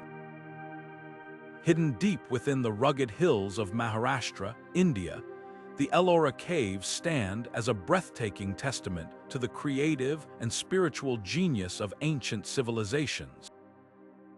Carved directly into the rocky cliffs, this complex of 34 caves is a stunning fusion of Hindu, Buddhist, and Jain artistry, each cave telling a unique story of devotion, craftsmanship, and cultural harmony. Spanning over 600 years of construction, from the 6th to the 12th centuries, the Ellora Caves are not just a collection of temples and monasteries. They are a living testament to India's rich tapestry of religious traditions. But how did ancient artisans achieve such intricate carvings without modern tools? And what secrets do these caves hold about the societies that created them? At the heart of Ellora lies the Kailasa Temple, the undisputed crown jewel of the complex. Dedicated to Lord Shiva, this monolithic temple is a marvel of engineering, carved from a single rock and designed to resemble Mount Kailash, Shiva's mythical abode. The sheer scale of the Kailasa Temple is staggering. It's twice the size of the Parthenon in Athens and is considered one of the largest rock-cut structures in the world. What's even more astonishing is the precision of its construction. Workers chiseled away an estimated 200,000 tons of rock from the top down, a process that would have required not only immense skill, but also an extraordinary understanding of geometry and spatial planning. The temple's intricate carvings, depicting scenes from Hindu epics like the Ramayana and Mahabharata, add layers of meaning and beauty, turning the stone into a canvas of divine storytelling. Yet, Ellora's wonders don't stop at the Kailasa Temple. The Buddhist caves, located to the south, offer a stark contrast in style and purpose. These caves, with their serene meditation halls and ornate stupas, reflect the contemplative and ascetic traditions of Buddhism. Cave 10, known as the Vishvakarma Cave, is particularly striking, with its ribbed ceiling resembling wooden beams and a massive Buddha statue seated in a posture of meditation. The Jain caves to the north are equally captivating, showcasing the minimalist and ascetic aesthetics of Jainism. The Indra Sabha, one of the most elaborate Jain caves, features delicate carvings of Tirthankaras, the spiritual teachers of Jainism, and intricate depictions of celestial beings. The coexistence of these three religious traditions within a single site is what makes Ellora truly extraordinary. Unlike many ancient sites, which were often centers of conflict between rival faiths, Ellora stands as a symbol of tolerance and unity. Scholars believe that the caves were constructed during a period of relative peace and mutual respect among these communities, a time when art and spirituality transcended religious boundaries.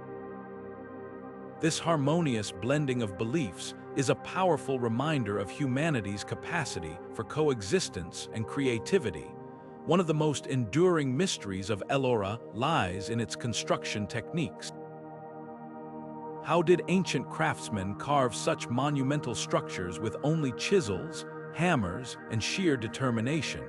Some experts suggest they used a combination of scaffolding and precise measurements, while others propose that the caves were planned in stages, with each generation of workers building upon the work of their predecessors. The absence of written records makes it difficult to pinpoint the exact methods, but the results speak for themselves, a testament to human ingenuity and perseverance. As we marvel at the Ellora Caves' blend of artistry and spiritual harmony, another sight comes to mind, one that also reflects the beauty of religious coexistence. In the heart of Istanbul, the Hagia Sophia stands as a symbol of the interplay between Christianity and Islam, its towering dome and intricate mosaics a testament to the power of shared heritage. What stories does this monumental structure hold, and how does it mirror the cultural exchanges that shaped its history? The answers await, offering yet another chapter in humanity's timeless quest to bridge divides and create beauty that transcends belief. Deep in the dense jungles of Guatemala, the ancient city of Tikal rises like a forgotten kingdom, its towering pyramids piercing the canopy above. Once a thriving hub of Mayan civilization, Tikal was not just a city, it was a cosmic center, a place where architecture, astronomy, and spirituality intertwined in ways that continue to captivate scholars and visitors alike. At its peak, between 200 and 900 CE, Tikal was home to tens of thousands of people, its urban layout a testament to the Mayans' mastery of planning and engineering. But what truly sets Tikal apart is its connection to the stars, a relationship encoded in the very stones of its pyramids. The heart of Tikal is its Great Plaza, flanked by two of the city's most iconic structures, Temple I and Temple Roman II. Temple I, also known as the Temple of the Great Jaguar, rises over 150 feet into the sky, its steep staircase leading to a summit that once held a royal tomb. Temple Roman II, slightly shorter but no less imposing, stands opposite, creating a dramatic symmetry that reflects the Mayans' reverence for balance and harmony. These pyramids were more than just monuments, they were gateways to the heavens, their heights aligning with celestial events that marked the passage of time and the rhythms of the cosmos. One of the most fascinating aspects of Tikal's architecture is its alignment with astronomical phenomena. The Mayans were keen observers of the sky, and their pyramids served as both observatories and calendars. The placement of Temple Roman IV, the tallest structure in Tikal at over 200 feet, was designed to align with the rising sun during the solstices, casting long shadows that would have held deep spiritual significance. Similarly, the layout of the city itself mirrors the Mayan concept of the cosmos, with its central axis representing the world tree, a sacred symbol connecting the earthly realm to the heavens. Tikal's urban design is equally impressive. The city is divided into distinct districts, each serving a specific function: residential, ceremonial, and administrative. A network of causeways connected these areas, facilitating movement and trade while reinforcing the city's social and political structure. The Mayans' understanding of hydrology is also evident in their sophisticated water management systems, which included reservoirs and canals to collect and distribute rainwater, ensuring the city's survival in the challenging tropical environment. Yet, despite its grandeur, Tikal's decline remains one of the great mysteries of Mayan history. By the 10th century, the city was largely abandoned, its temples and plazas swallowed by the jungle. Theories about its fall range from prolonged droughts and environmental degradation to political upheaval and warfare. Some scholars suggest that a combination of these factors led to the city's collapse, as the strain on resources and social systems became too great to sustain. Whatever the cause, Tikal's abandonment left behind a legacy of unanswered questions, inviting us to explore the secrets of its past. as we marvel at the celestial and architectural wonders of Tikal, another ancient city with a dramatic history comes to mind. Across the ocean, in the deserts of Jordan, the rock-carved city of Petra stands as a testament to human ingenuity and resilience. What drove the Nabateans to carve an entire city into stone, and how did they thrive in such a harsh environment?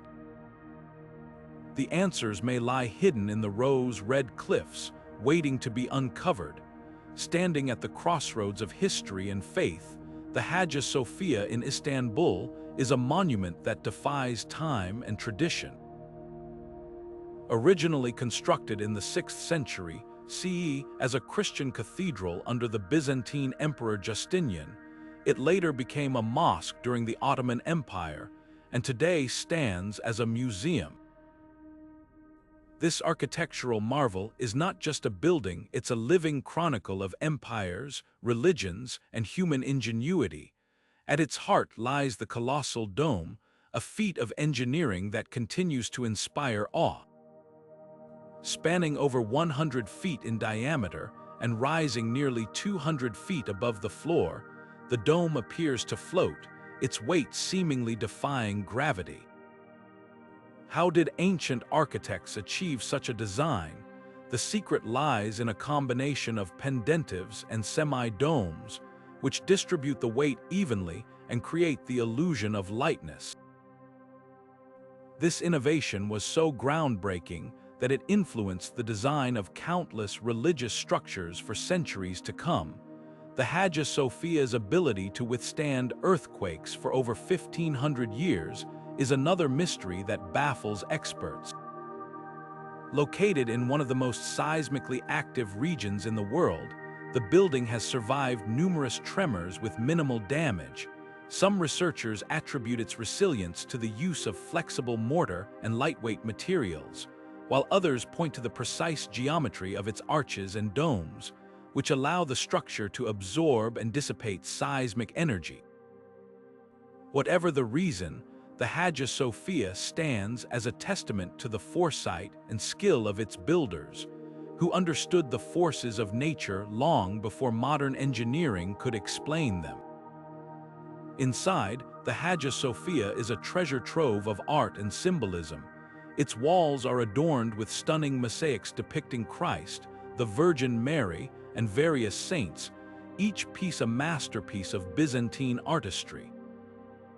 When the building was converted into a mosque in the 15th century, many of these mosaics were covered with plaster rather than destroyed, preserving them for future generations.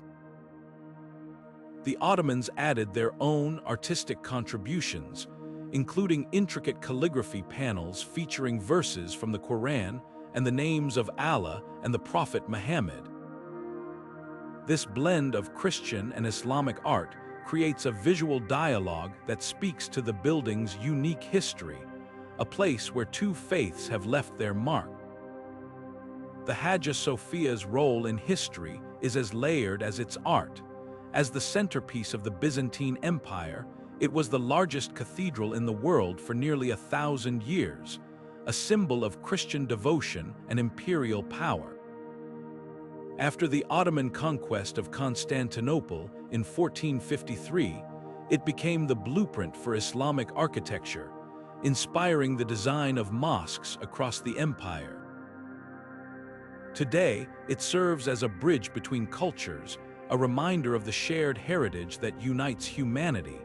As we marvel at the Hagia Sophia's blend of architectural brilliance and cultural synthesis, another monument comes to mind, one that also reflects the interplay of faiths and histories. In the heart of India, the Qutb Minar complex stands as a testament to the fusion of Hindu and Islamic traditions, its towering minaret and intricate carvings a symbol of the enduring power of shared creativity. What stories does this site hold, and how does it mirror the cultural exchanges that shaped its history? The answers await, offering yet another chapter in humanity's timeless quest to build bridges across divides. Towering above the ruins of Mycenae, The Lion Gate stands as a timeless symbol of power and mystery, its massive stone construction a testament to the ingenuity of the Mycenaean civilization. Built around 1250 BCE, this imposing gateway is the main entrance to the ancient citadel. Its name derived from the two lionesses carved in relief above the lintel. These majestic creatures, standing on either side of a central column, are more than just decorative. They are a powerful statement of authority, a declaration of the city's strength and divine protection. But who are the architects behind this monumental structure, and what deeper meanings lie hidden within its design? The gate itself is a marvel of engineering, constructed from massive limestone blocks weighing several tons each. The lintel, the horizontal stone spanning the top of the entrance, is particularly striking, its sheer size showcasing the Mycenaeans' ability to move and position such heavy materials without modern machinery. The triangular relief above the lintel, known as a relieving triangle, serves a dual purpose. It reduces the weight on the lintel while providing a canvas for the iconic lionesses. This blend of function and artistry reflects the Mycenaeans' sophisticated understanding of both practical construction and symbolic expression. The symbolism of the lionesses has sparked endless debate among scholars. Some believe they represent the goddess Potnia, a deity associated with power and protection, while others argue they symbolize the royal authority of the Mycenaean kings. The central column, often interpreted as a symbol of stability and order, adds another layer of meaning, suggesting a connection between the earthly rulers and the divine. Together, these elements create a powerful visual narrative, one that would have resonated deeply with anyone entering the citadel. Beyond its symbolic significance, the Lion Gate played a crucial role in Mycenae's defense. The citadel was surrounded by massive cyclopean walls, so named because later Greeks believed only the mythical Cyclopes could have moved such enormous stones. The gate's construction, with its narrow passageway and heavy wooden doors, would have made it a formidable barrier against invaders. Its strategic placement atop a hill, overlooking the surrounding plains, further underscores its defensive importance, offering a commanding view of any approaching threats. Yet, the Lion Gate is more than just a defensive structure or a symbol of power. It's a gateway to the mysteries of the Mycenaean world. The Mycenaeans, often associated with the legendary King Agamemnon of Homer's Iliad, were a warrior culture that dominated the Aegean during the late Bronze Age. Their achievements in architecture, art, and warfare left an indelible mark on history, yet much about their society remains shrouded in mystery.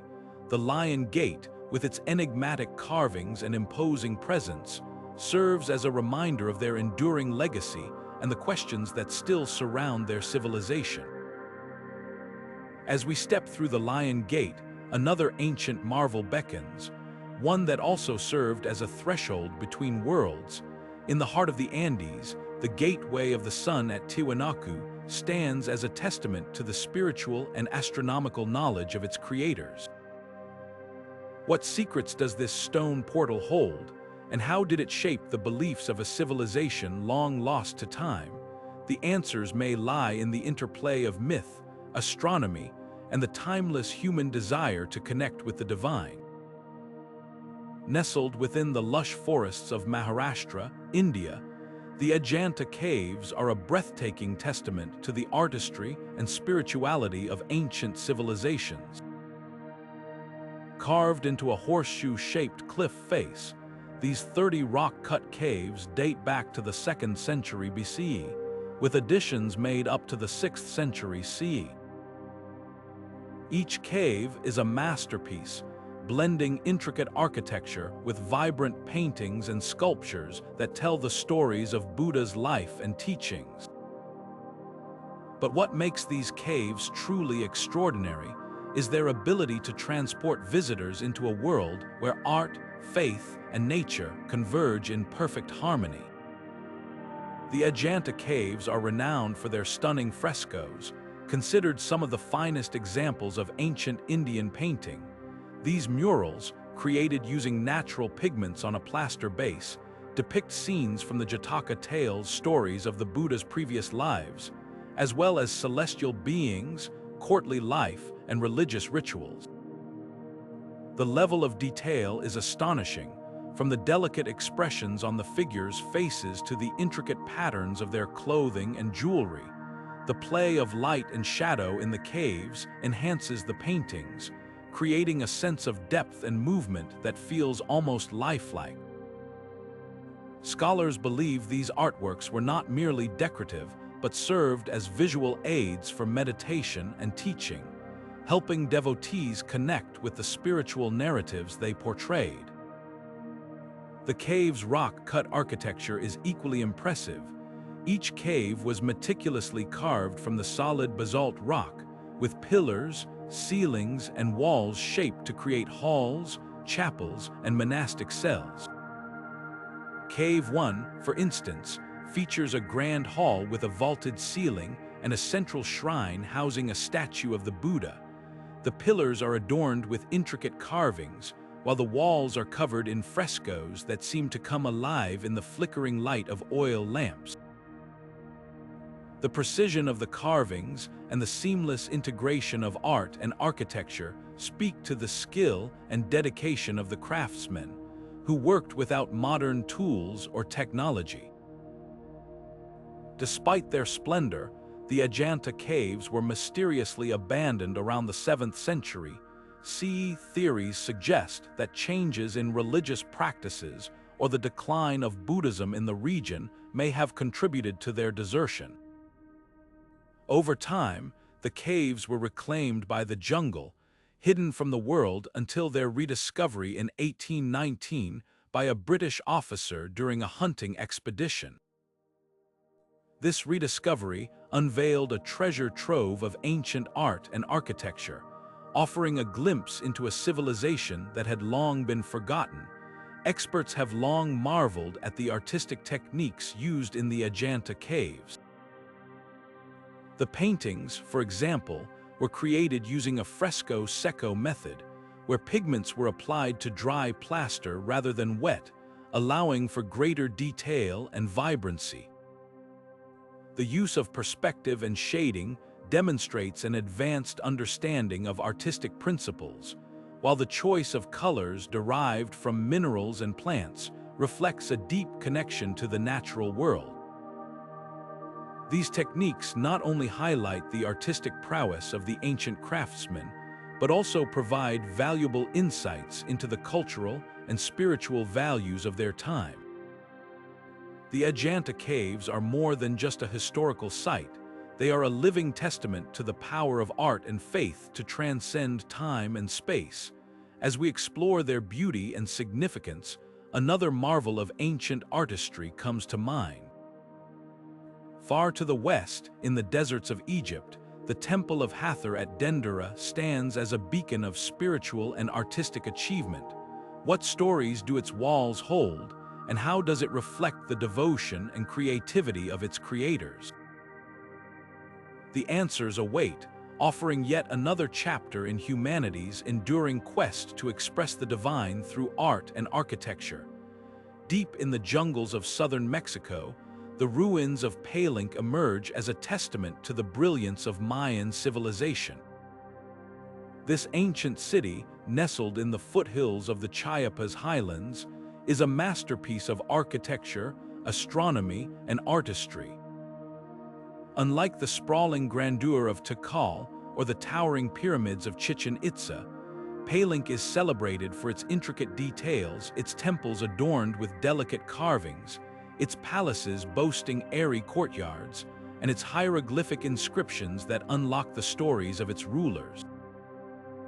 But what makes Palenque truly extraordinary is its deep connection to the cosmos, a relationship etched into the very stones of its structures. At the heart of Palenque lies the Temple of the Inscriptions, a pyramid that serves as both a monument and a crypt. Inside, a hidden staircase leads to the tomb of Pakal the Great, one of the most renowned Mayan kings. The tomb's lid, a massive stone slab carved with intricate imagery, is often referred to as the Mayan astronaut due to its depiction of Pakal in a pose that some interpret as space travel. While this interpretation remains controversial, the carving undeniably reflects the Mayans' fascination with the cosmos. The temple's alignment with celestial events, such as the winter solstice, further underscores this connection, as sunlight penetrates the structure in ways that would have held deep spiritual significance for its builders. Palenque's temples are not just architectural marvels, they are celestial calendars. The Temple of the Cross, for example, is part of a triad of temples that encode astronomical information within their carvings. These structures are believed to mark key moments in the Mayan calendar, such as the cycles of Venus and the solar year. The precision of these alignments speaks to the Mayans' advanced understanding of astronomy, a knowledge that allowed them to track time and predict celestial events with remarkable accuracy. This astronomical expertise wasn't just scientific, it was deeply spiritual, as the Mayans saw the movements of the stars and planets as manifestations of divine will. The city's hieroglyphic inscriptions are another treasure trove of knowledge. Carved into stone stelae and temple walls, these glyphs provide a rare glimpse into the lives of Palenque's rulers, their conquests, and their rituals.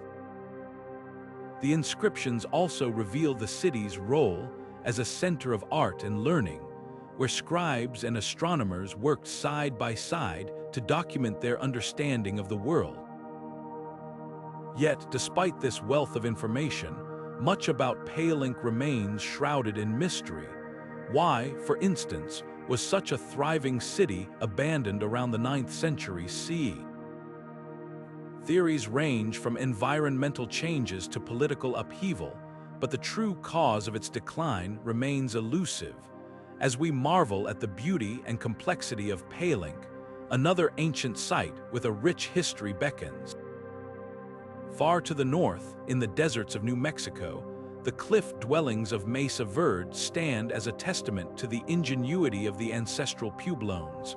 How did these people thrive in such a harsh environment, and what drove them to build their homes high in the cliffs? The answers may lie hidden in the shadows of the canyons, waiting to be uncovered.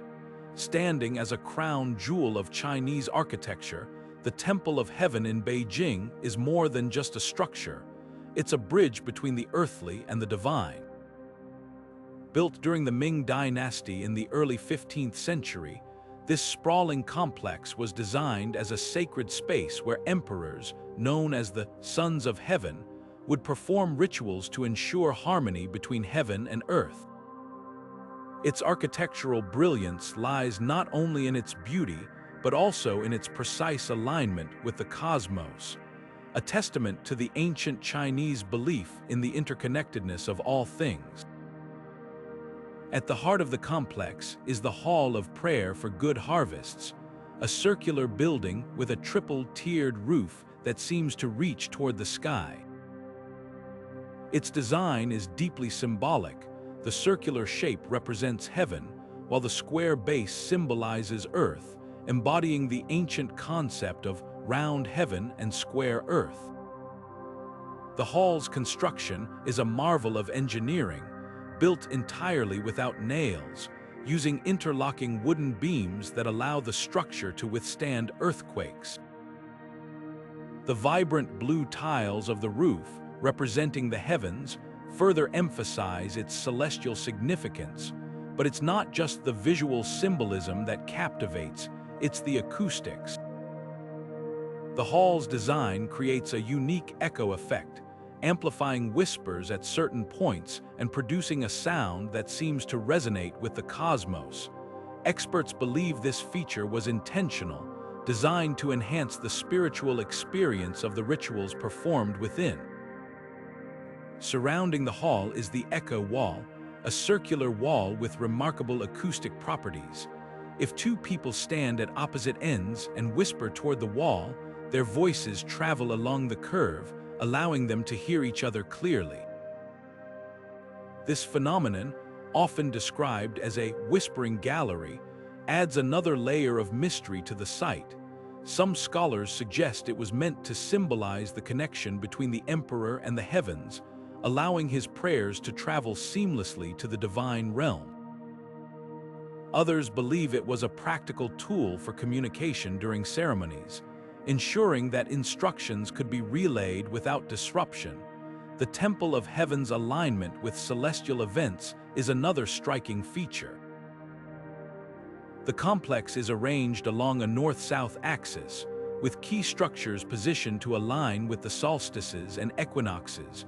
During the winter solstice, the emperor would perform the most important ritual of the year at the circular mound altar, a three-tiered platform where he would offer sacrifices to heaven.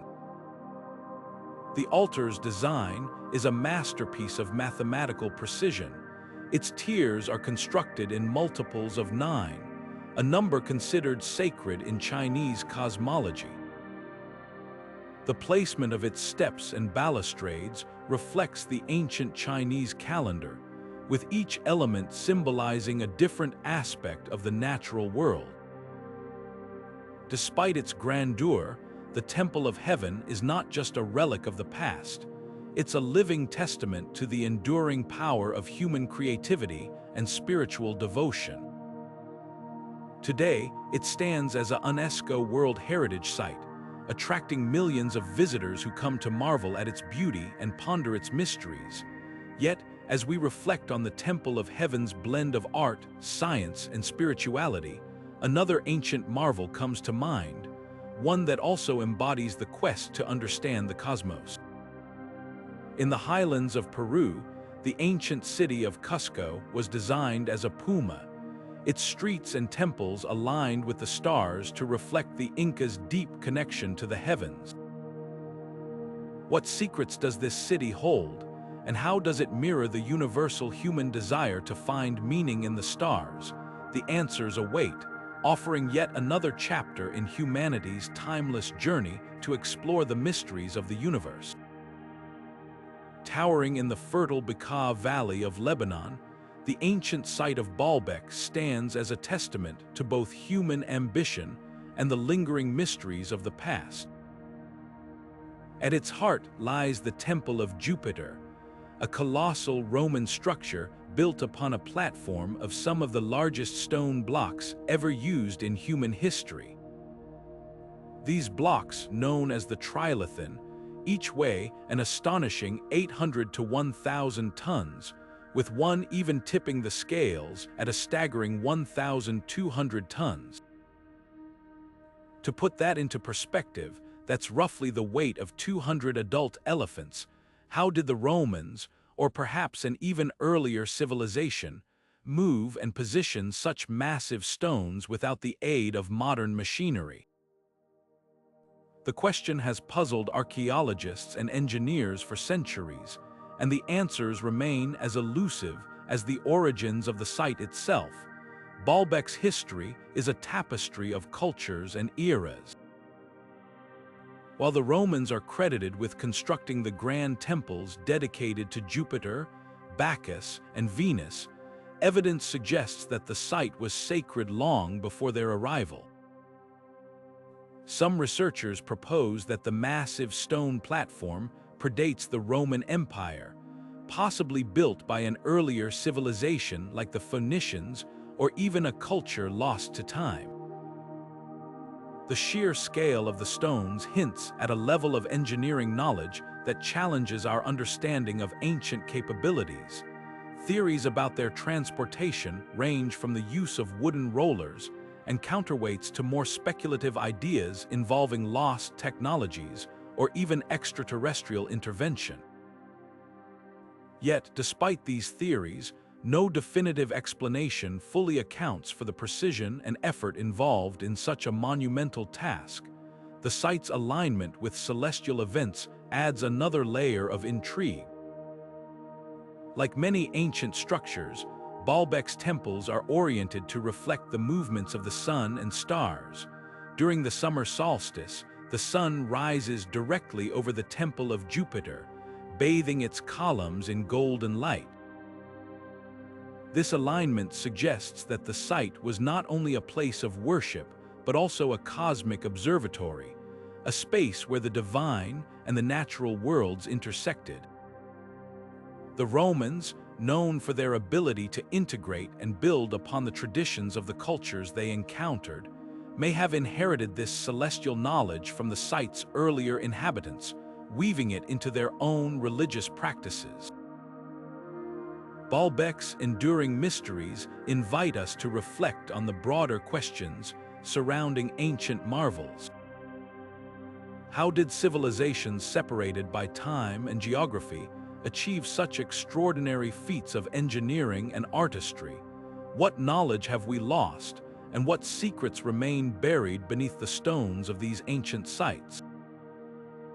As we stand in awe of Baalbek's grandeur, we're reminded that the past is not just a collection of facts but a living puzzle, one that continues to inspire wonder and curiosity. These ancient wonders, from the pyramids of Egypt to the temples of Angkor Wat, are more than relics of a bygone era. They are invitations to explore the ingenuity, spirituality, and resilience of humanity. Each site tells a story, not just of the people who built it, but of the timeless human drive to reach beyond the limits of the possible. As we uncover their secrets, we uncover a piece of ourselves, connecting with the dreams and aspirations of those who came before us. The journey through these marvels is far from over, and the stories they hold are waiting to be discovered by those who dare to look closer. As we draw the curtain on this journey through 30 of the world's most baffling architectural marvels, one thing becomes undeniably clear: these ancient structures are far more than just stones and mortar. They are windows into the minds of civilizations long gone, testaments to human ingenuity, and enduring mysteries that continue to captivate us. From the celestial precision of the Great Pyramid of Giza to the intricate carvings of Angkor Wat, each marvel tells a story of ambition, creativity, and a profound connection to the cosmos. These builders, working without the tools and technologies we take for granted, achieved feats that still leave us in awe, and often in wonder. What these structures reveal about ancient civilizations is nothing short of extraordinary. They weren't just building monuments, they were encoding their beliefs, their knowledge of the stars, and their understanding of the natural world into every stone. The careful alignments with solstices, the intricate water systems, the sheer scale of their ambition, all point to societies that valued not just survival but meaning. These were cultures that looked to the heavens and saw not just stars but stories, not just planets but pathways to the divine. Yet, for all we've uncovered, these marvels still hold countless secrets. Why were some sites, like Göbekli Tepe, deliberately buried? What deeper meanings lie hidden in the carvings of Ellora or the frescoes of Ajanta? How did the builders of Baalbek move stones that would challenge even modern machinery? Each question invites us to look closer, to dig deeper, and to marvel at the possibility that there's still so much we don't know. So, what other secrets might these marvels still hold? Could they reveal lost technologies, forgotten histories, or even new insights into our own humanity? The answers may lie just beneath the surface, waiting for the next generation of explorers, archaeologists, and dreamers to uncover them. Before we part ways, we'd love to hear your thoughts. Which of these ancient wonders left you most amazed? What mysteries do you think are still waiting to be solved? Share your ideas in the comments below, and let's keep the conversation alive. And if you've enjoyed this journey through the marvels of antiquity, don't forget to explore more content on the channel. there's always another mystery waiting to be unraveled. As we close, let's remember this: the past is not just a collection of ruins, it's a living, breathing invitation to dream, to discover, and to connect with the timeless spark of human creativity. These ancient wonders remind us that even in the face of time's relentless march, the legacy of those who came before us endures, not just in stone, but in the stories they inspire and the questions they leave behind.